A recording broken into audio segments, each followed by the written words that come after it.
Hey everybody, so this is version 2 of my procedural skin shader. I'm gonna walk you guys through how it works a little bit. A couple things though is that the intended use for it and what it's been optimized for is mostly for faces and busts, so I can't really say how it will turn out on other things, so just keep that in mind. And it also works in both cycles and EV.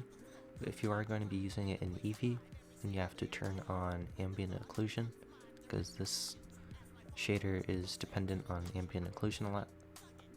And it's also just not intended to be super realistic or anything, so if that's what you're looking for, this might not be for you. And from the last version, I've included the bump nodes, but they haven't been updated at all. So, yeah.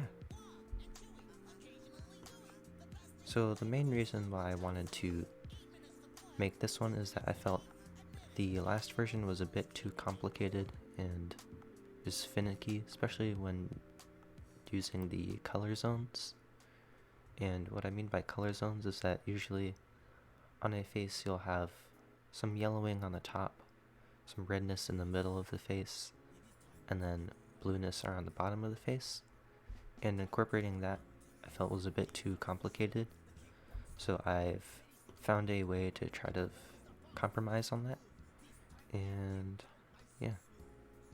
Also, another quick thing is that this isn't meant to be a final shader, is that this is more of a starting point for texture painting, because procedural skin, I don't really think you can only go so far with it, so again, this is just kind of a starting point. So, with that being said, let's get into how it works. So we're going to start here with the base color. And like I said, this is very dependent on ambient occlusion. So let's just go into viewport mode here. So, with the way that this starts is we have a ambient occlusion node set to inside and only local. Actually, let's go to cycles here.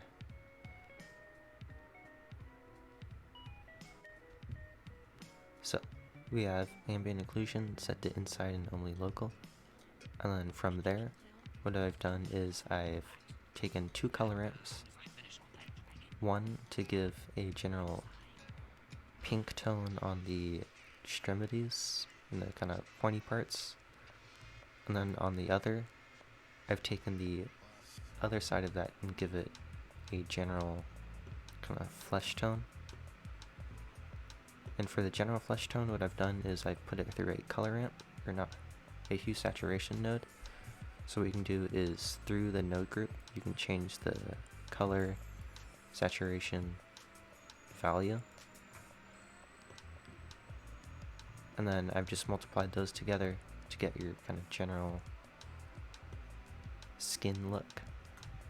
Then what I do here is I've taken a ambient occlusion node with only local and not inside, so just normal, and then multiply that together. An important thing to note is that I've turned the samples down on these to 4, because that gives generally just faster speeds and the result doesn't change too much. So yeah, this is what we use, or what I use to give the general base color of the skin. And again, in the node group, what you can do is I've set this so that you can change all the color and stuff. So then from there, what we do is we add in the blueness, because skin isn't just pink and red, so adding blueness can help make it feel a lot more natural. So to start, what I've done is I've added a noise texture through a color ramp, and then what I've done there is that just adds general blueness to the face. And what I'm multiplying that with is this here, which I've done to kind of imitate veins. So this is a Voronoi texture, and then from the object coordinates, what I've done is I've put that through a noise texture, and then you can mix those together to change how much noise is being applied to the Voronoi texture.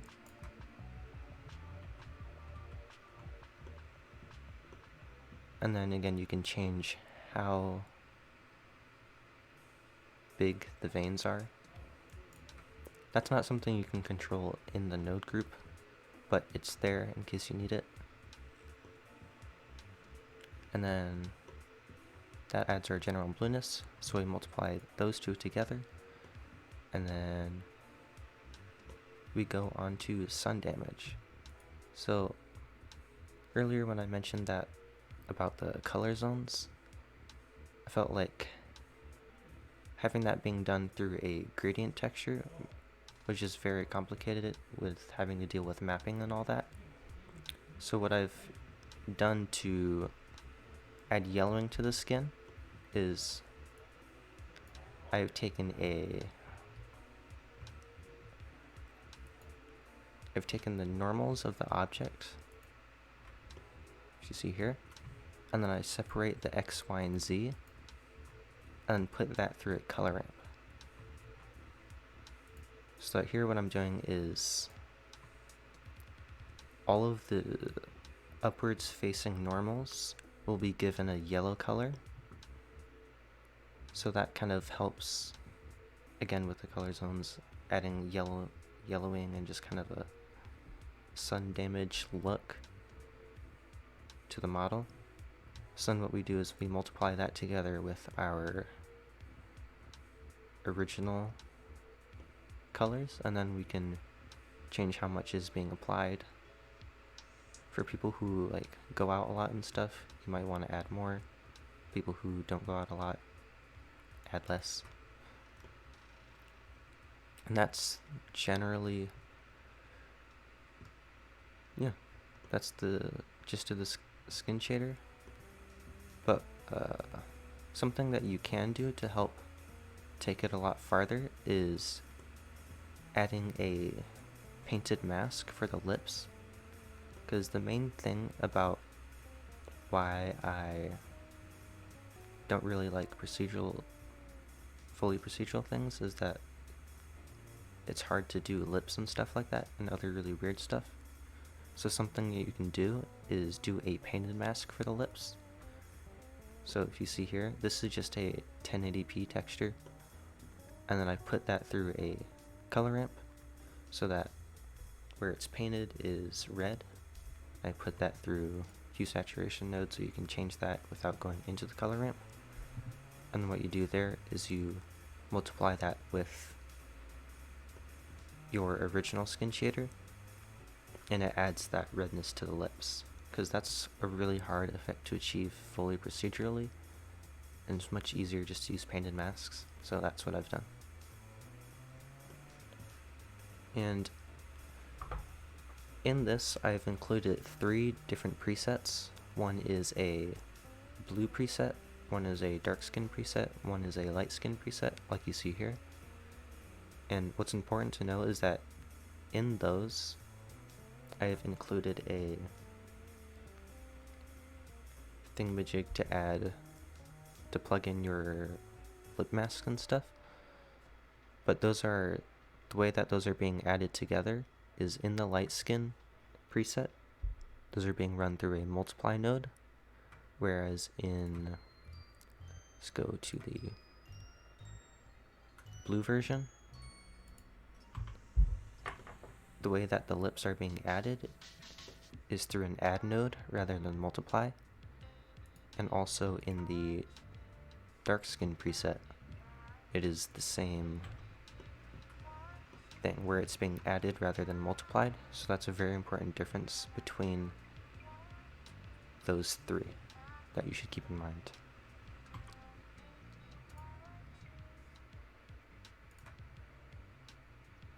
So we're moving back here. that's what we do to get our base color.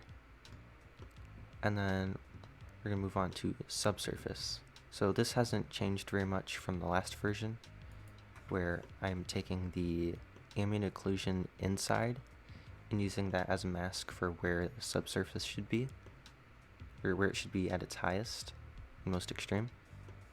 And then I'm using that. Nothing too complicated there. And then for the roughness, I've done the opposite of that, so the extremities will be the most, or the least rough. And I just put that through a color ramp using the same exact ambient occlusion inside node. And then I'm breaking that up with just a noise texture, multiplying those together. And also here, what I've done is you can use that same lip mask and plug it in to, again, a color ramp, and that helps add whatever difference in roughness that you want to the lips, which would be hard to achieve otherwise. And then multiply those together, and you have your roughness. So altogether, our base color, subsurface, and roughness, and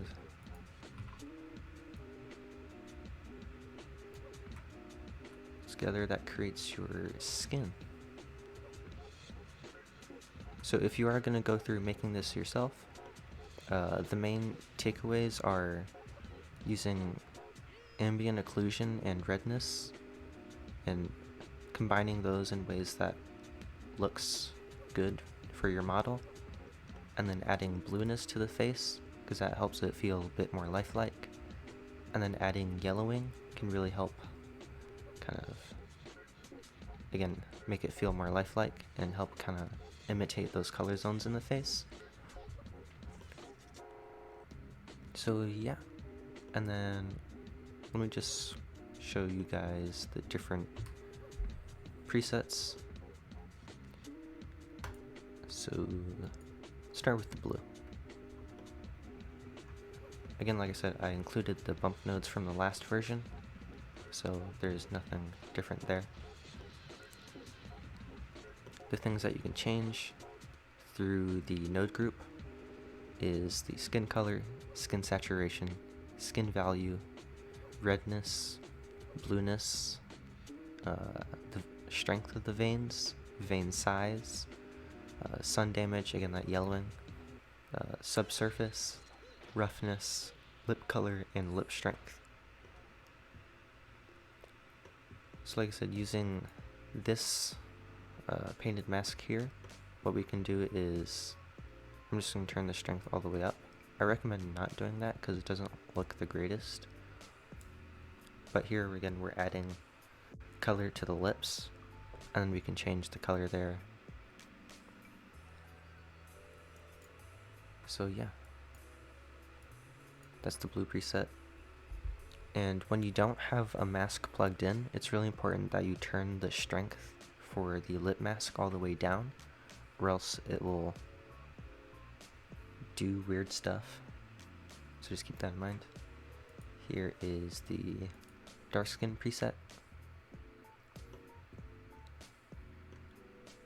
And all the same settings that you can change. Something important to know is that for dark skin, darker things can almost always be more saturated. So as you make skin darker, just increase the saturation a little bit. And usually darker skin is a bit more red. And if you are going to be using the bump nodes, darker skin doesn't wrinkle as fast, so adding too much wrinkle may not be a good artistic choice depending on the value of the skin. And then again, here's the light skin. And yeah, that's the skin shader. And yeah, thanks for watching, everybody.